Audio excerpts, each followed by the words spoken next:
the use of intravenous fluid in healthcare in general. Um, I have discovered over time, starting from when I was a kid, that the use of IV fluid or intravenous fluid infusion into patients is almost as synonymous as getting good health care. In fact, some patients in Nigeria believe that unless they have IV fluid, that they have not received good medical care. Again, this is a community service.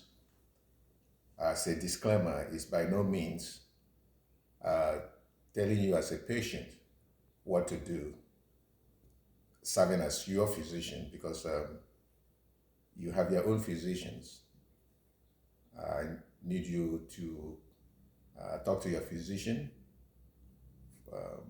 and consent to whatever idea that you have had from this podcast, and make sure that it is appropriate for your health care before you adopt any one of them.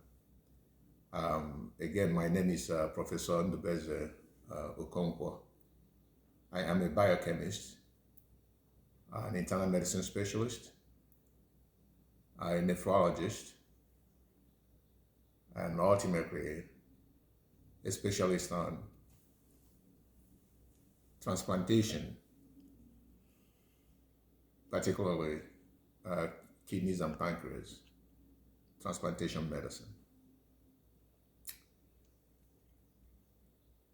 The use of intravenous fluid in the setting of medical treatment can be very helpful, and it saves lives. At the same time, if it is not used appropriately, it can also be devastating and can kill a lot of patients. In Nigeria, some patients believe that unless they are given IV fluid when they have an encounter with medical providers, that they have not received good care. There are circumstances where IV fluid is detrimental to your health, and then there are circumstances where they're very helpful.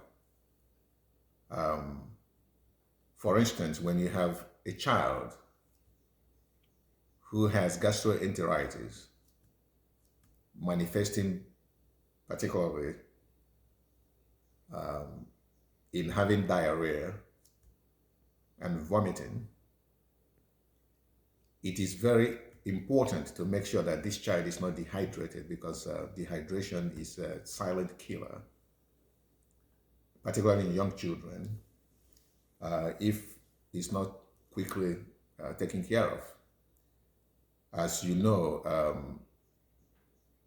if you have a child that is having vomiting, diarrhea, and obviously is losing a lot of fluid from the body, you have to replace that fluid in order to prevent this child from dying from dehydration. So if the vomiting could allow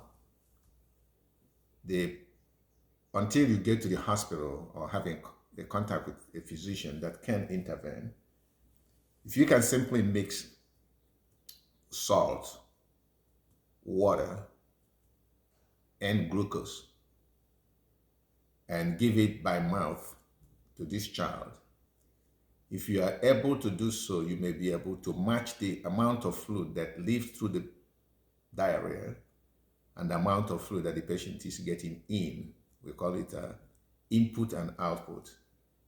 If you succeed in having a positive balance in which you have more fluid going in than is going out, then you will be able to prevent the dehydration in general terms and save this child from death.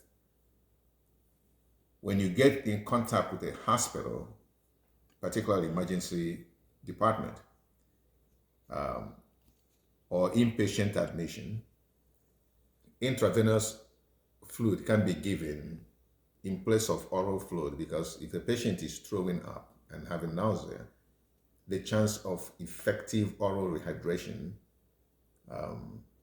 is slim. Therefore, intravenous fluid is indicated or is needed in this circumstance. This is just a mere example, and you can save a lot of children in developing nations by this simple approach of rehydrating the patient while they have gastroenteritis. And gastroenteritis, as we know, in developing nations is one of the most common killers of our children. If we extrapolate that to adult population, intravenous fluid is very essential in resuscitating a patient who is volume depleted. For instance, somebody who has been throwing up or vomiting or losing blood as a result of one thing or the other, accidents, trauma, bleeding that could come from other illnesses. Because when you are bleeding, you're losing blood. And when you're losing blood, it means you're losing volume.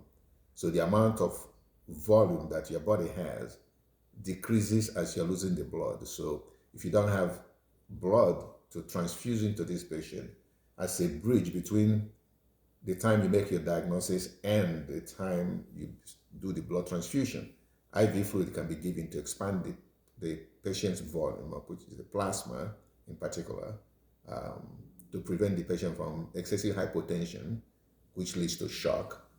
And shock means when you don't have adequate tissue perfusion, meaning the organs are not getting enough water and oxygen. So if you give the IV fluid, then you expand the volume of the blood, and this is what carries the oxygen to the respective organs and will minimize the devastating effect of shock. There are different kinds of IV fluid in general. It's not one size fits all. You have D5 water, which is dextrose and water mixed together. Dextrose is nothing but sugar.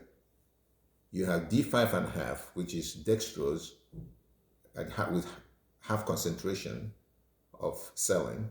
You have D5 and quarter, which is having 25% of